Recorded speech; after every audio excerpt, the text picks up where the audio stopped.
warahmatullahi wabarakatuh. Selamat malam teman-teman dan Waalaikumsalam. Saya sangat senang dapat menjadi moderator dalam live class hari ini yang akan membahas tema lanjutan mengenai web, profile, dan Git ataupun GitHub. Sebelum itu, perkenalkan nama saya Wahyu Chandra dan saya akan memandu live class ini sebagai moderator. Nah, saya sebagai moderator, peran saya adalah memastikan kelancaran live class ini dan memfasilitasi diskusi. Acara hari ini merupakan kesempatan yang luar biasa untuk belajar dan berdiskusi tentang topik yang relevan dan penting dalam pengembangan web profile dan penggunaan Git atau GitHub. Saya yakin kita semua memiliki minat yang sama dalam mengembangkan keterampilan dan pengetahuan kita di dalam bidang ini. Nah, saya ingin mengingatkan kepada kawan semua untuk aktif berpartisipasi dalam live class ini. Jangan ragu untuk mengajukan pertanyaan. Live class ini adalah kesempatan yang berharga untuk saling belajar dan berbagi pengetahuan. Selamat mengikuti live class ini. Untuk Pantajar, saya persilahkan untuk paparan materinya. Oke. Baiklah, assalamualaikum warahmatullahi wabarakatuh. Bersyukur kita kepada Allah karena pada malam hari ini kita telah diberikan nikmat sehat, jasmani, rohani, dan juga akal. Baiklah, sebelumnya terima kasih kepada moderator dan kawan-kawan semua yang telah menyempatkan waktunya untuk hadir pada Meet malam hari ini. Langsung saja ke topik pembahasan pada malam hari ini, yaitu Git dan GitHub dasar. Lanjutan dari kelas web profile kemarin.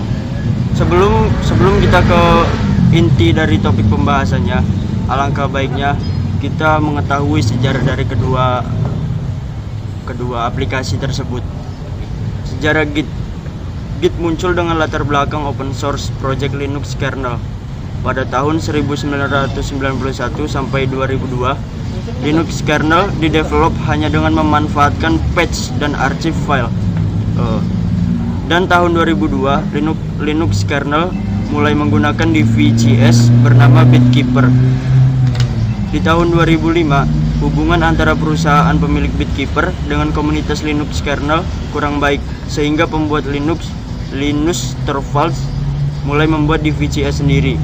Git pertama kali dikenalkan pada tahun 2005. Semakin kesini, Git semakin populer dan sekarang menjadi DVGS yang paling populer di dunia. Git sangat cepat, ringan, dan baik dalam memanage project dengan ukuran besar. Nah, selanjutnya sejarah mengenai GitHub. GitHub sendiri didirikan pada tahun 2008 oleh Tom Preston Werner, Chris Wanstead, dan PJ Heath.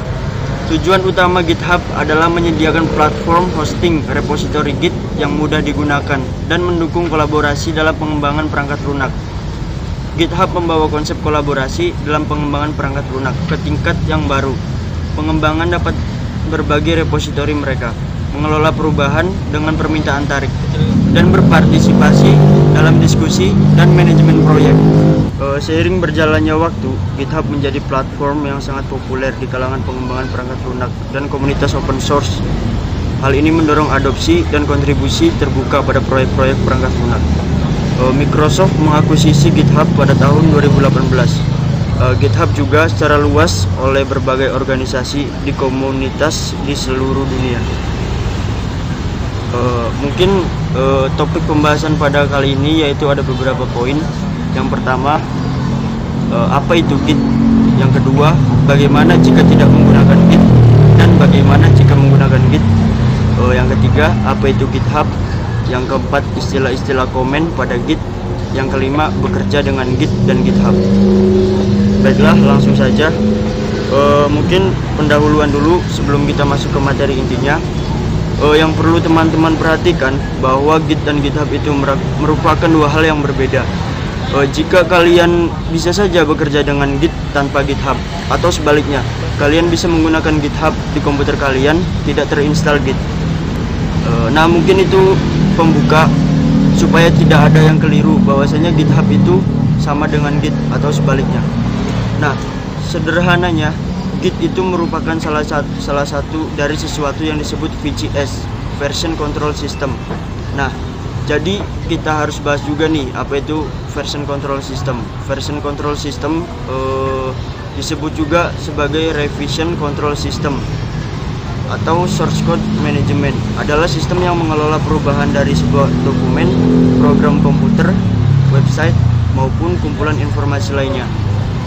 Bisa disimpulkan dari definisi version control bahwa sebuah sistem yang menyimpan rekaman atau snapshot dari perubahan yang terjadi pada source code kita. Nah, dari yang saya jelaskan tadi, kawan-kawan juga bisa cek atau baca sendiri tentang artikel tadi yang saya jelaskan di Wikipedia mengenai version control ini. Baik, langsung saja masuk ke inti. Apa itu Git? Git adalah sebuah version control system yang terdistribusi yang bisa digunakan untuk mengelola file dalam folder, atau singkatnya dia adalah sebuah software yang nanti diinstal di laptop kawan-kawan untuk mengelola perubahan file di dalam folder. Foldernya itu kita akan sebut sebagai repository atau repo. Jika kawan-kawan sudah mengenal Git, mungkin kawan-kawan tidak lagi menyebutnya dengan folder, yaitu kita sebut sebagai repository. Kalau sudah bekerja dengan Git, tidak hanya menggunakan Ctrl S saja yang kita lakukan nanti, tapi kalian harus melakukan sebuah commit, dan nanti setelah melakukan commit, Gitnya akan merekam snapshotnya. Selanjutnya, bagaimana jika melakukan perubahan tidak menggunakan Git?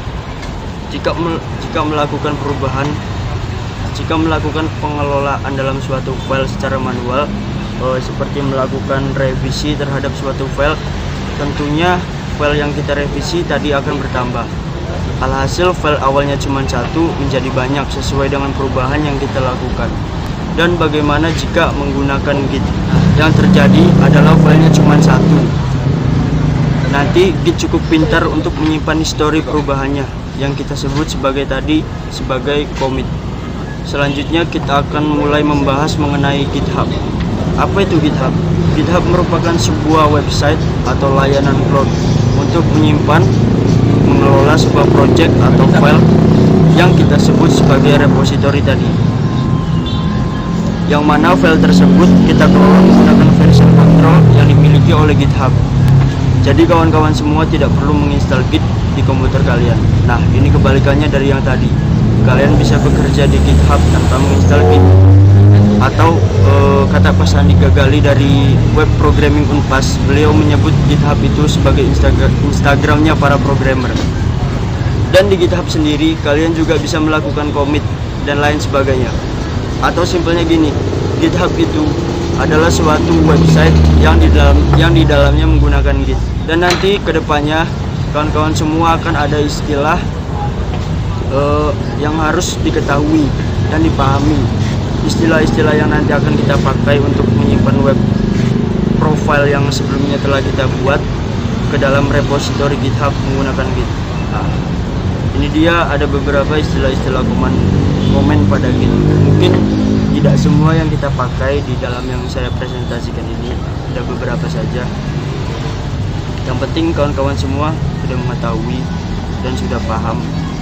Untuk pengantar pembahasan Git dan GitHub kali ini, harapan saya kawan-kawan semua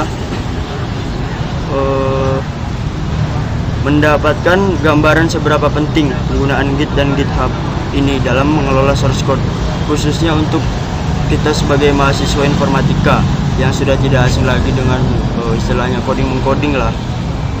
Nah, pembahasan selanjutnya yaitu bagaimana bekerja dengan Git dan GitHub.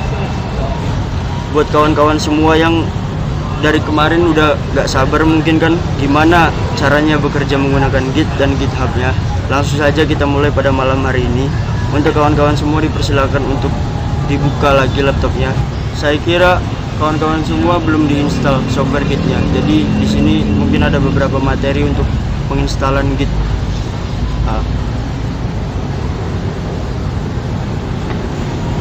Mungkin bisa langsung skip saja bagian-bagian ini.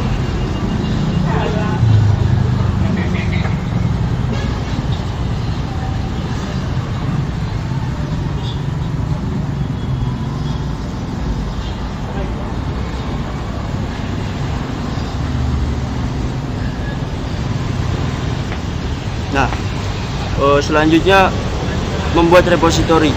Silakan kawan-kawan semua login menggunakan Google Chrome dan membuka website GitHub untuk membuat repositori. Ini contoh kasusnya dari project kita yang kemarin web profile itu. Nah, setelah kita masuk ke web GitHub ya, di sini tunggu sebentar. Nah, kalian bisa pergi ke pojok kanan atas yang ada tombol tambah itu. Kalian buat new repository. Setelah itu tampilannya akan seperti ini setelah new repository diklik. Dan kalian juga bisa kasih nama sendiri repository name-nya itu, terserah. Oke, lanjut. Nah, setelah repositorinya terbuat, dia tampilannya akan seperti ini. Setelah selesai, langkah selanjutnya jalankan git base-nya. Nah, untuk menjalankan git base-nya sendiri, kawan-kawan pergi ke folder project kawan-kawan semua. Setelah itu klik kanan. Kalau ada yang pakai Windows 11, klik kanan, pilih show more option. Kalau pakai Windows 10, mungkin klik kanan saja langsung muncul git base here. Dah, kita konfirmasi identitas kita ke git base ini agar git base tersebut bisa kenal siapa yang nanti yang akan kita commit, siapa kontributornya, dengan cara seperti yang ditampilkan pada layar presentasi. Git config strip 2 kali global username petik 2. Nah, itu masukkan username GitHub kalian. Selanjutnya konfirmasi identitas menggunakan email. Email yang dimasukkan jangan sembarang email ya. Itu pakai email yang sudah didaftarkan dengan akun GitHub kalian agar tidak ambigu nanti saat push. Pak, ini username yang mana, Pak? Ini username yang apa, Bang? Yang dimasukkan, yang didaftarkan sama akun GitHub. Oh, bentar aku cek. Kalau username ngelihatnya di profile GitHub itu, Bang, diklik di situ nanti ada username-nya. Oh iya, ini ada. Oke, udah ya. Jika sudah konfirmasi identitas, lanjut ke inisialisasi folder dengan perintah git init. Bisa dilihat di bawah tampil layar presentasi itu ada git init. Itu fungsinya untuk menginisialisasikan direktori ke dalam repo, menambahkan folder ke dalam staging area dengan perintah git add spasi titik.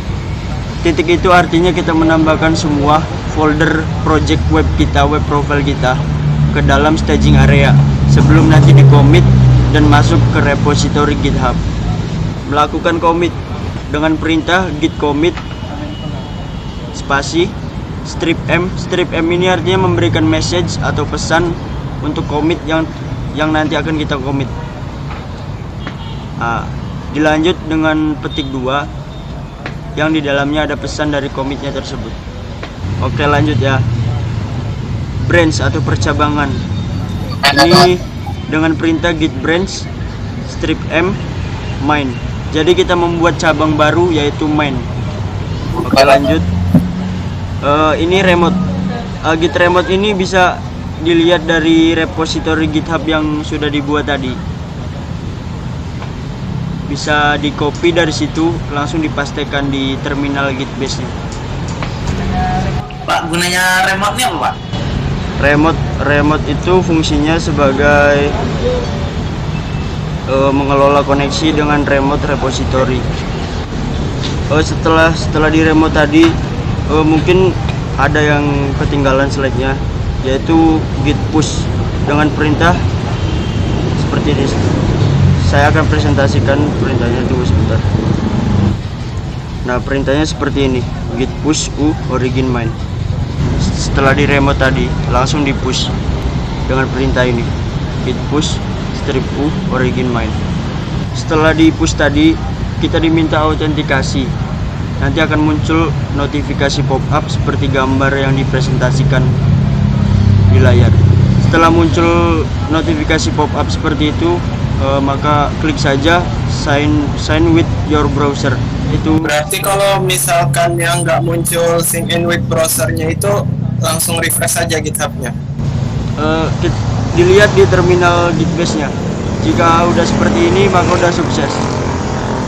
Kamu nama-nama. mungkin itu saja materi hari ini.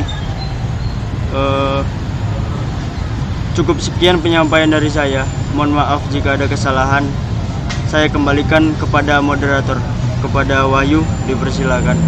Nah, terima kasih kepada Bang Tegar yang telah memberikan presentasi yang luar biasa dalam acara live class komunitas IQ Primates hari ini.